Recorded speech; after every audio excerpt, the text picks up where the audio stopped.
Hello and welcome to Wednesday's lessons. Let's have a look at what we could be doing today. So we have a bit of reading first, 20-minute reads, making sure we're keeping up with that. And then we're going to do our writing. So writing today, we're going to look at our prediction and how it compares to the actual version of the book. And I'll show you the format we can use for that comparison later. In maths, year 3 and year 4 lessons from White Rose, very closely linked. They're both tenths. So there's some good learning there about fractions, very close in terms of what we're asked to do in year 3 and 4 in maths, and good steps there if we're not sure whether it's the year 3 one to help us if we're in year 4, and in year 3 if we want a little bit more, there is a year 4 lesson to push us. I've got an alternative there. If you can't access these resources for whatever reason, I'd like you to create some diagrams to represent fractions. So I've got halves, quarters and tenths there that I'd like you to represent with pictures, thinking about shapes that you can divide into those halves, quarters and tenths, thinking about how many we need to shade in if we're showing 1/2, if we're showing 1/4. With tenths we could be showing more than 1/10, we could be showing 4/10, and colouring in the appropriate amounts and using different shapes, objects and items to do that. So we could have a group of items, or we could have an object like a pizza or a pie to show those fractions, and lots of different ways we could represent those fractions with our diagrams. That's our alternative though if we can't access the White Rose things. In the afternoon, I've got a topic lesson for you. I've got a nice video from the BBC history site. It's introducing ancient Egypt, and it introduces a character called Nafa. Now, Nafa is an ancient Egyptian boy, and I'd like you to compare his life to yours. And there are some similarities, and we have to think carefully about the similarities. So, for example, Nafa does have a fridge. However, his fridge is a hole in the ground, whereas yours is probably is a mechanical fridge. So we need to look very carefully at those similarities and differences. And again, I've got a slightly different way for you to compare those two, your own life and Nafa's. So I'm hoping you can access the second part of Marcy and the Riddle of the Sphinx. I need you to watch that so you find out how Joe Todd Stanton has finished the story. It might be interesting in lots of ways. You may have come up with lots of things that are very similar to Joe Todd Stanton in your very own prediction. And I would like you to list them in a table in the column that says similarities, things that are similar or the same. And hopefully you've got a few. For example, to start you off, I'm hoping you both wrote about Marcy, and perhaps Arthur was in there as well. And however, I've been thinking that you will also have some differences in your prediction and the actual Joe Todd Stanton book. So I'd like you to list those differences in the differences column, and we'll create a comparison that way.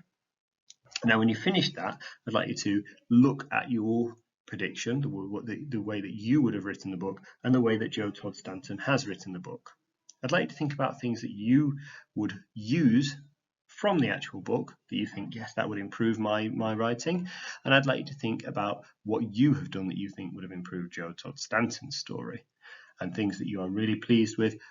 I'd like to summarize those as well. And I've given you a few sentence openers to do that. So I've put, if I were rewriting my version of the story, I would like to use, that's if we've got anything that we'd like to pick up from Joe Todd Stanton. And it's always good to take good practice from other authors. Professional authors do that quite a lot. And then the next sentence, it's got a gap, and that's for you to add the information in. I think and there may well be something there, your resolution, your problem, or a specific thing that you've included in your story. You think that your thing was better than the original, and you've got to explain why you think yours is better there. Not just telling me it was better, but explain why it was better than Joe's. And then finally, I'm really pleased that and I'd like to know what about your prediction you were really pleased with, that you had perhaps a complete storyline that came to a conclusion. Perhaps it was that you created an atmosphere or an excitement, or a brilliant description. I'd like you to pick out the strongest feature of your writing yesterday, your prediction, and summarize it for me there in that sentence. So we've got 2 White Rose maths activities today, one for year 3 and one for year 4, both around tenths as a fraction and a decimal. We've got year 3 getting to grips with tenths themselves and what they are.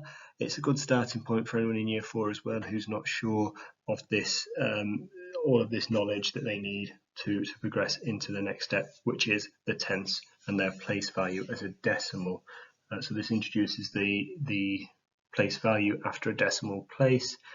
It is the same equivalent as a tenth as a fraction. It's just a different way of writing it, and the lesson will explore that and how we can write it as a number. The video for the white rose is fantastic.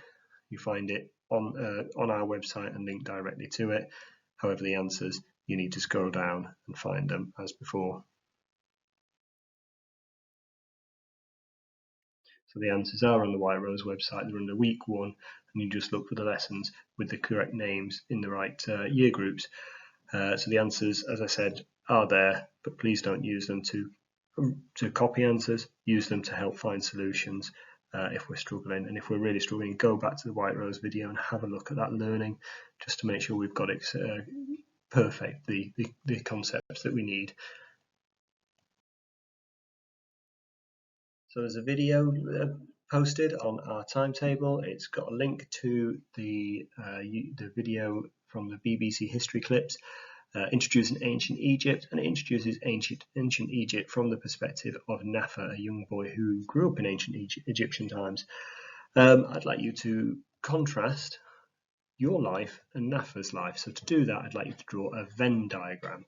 A Venn diagram being a sorting diagram made of 2 circles like we have on this page here. You're going to have one circle which is you and one circle which is Nafa, and in the middle where they overlap, they're things that both you and Nafa have in common, that you share. Now the example I gave on the planning was that both you and Nafa refrigerate, you keep your food cool. However, you will use a mechanical fridge, whereas Nafa buried his food in the ground to keep it cool. So very different, but there is a similarity there that you can put in the middle still.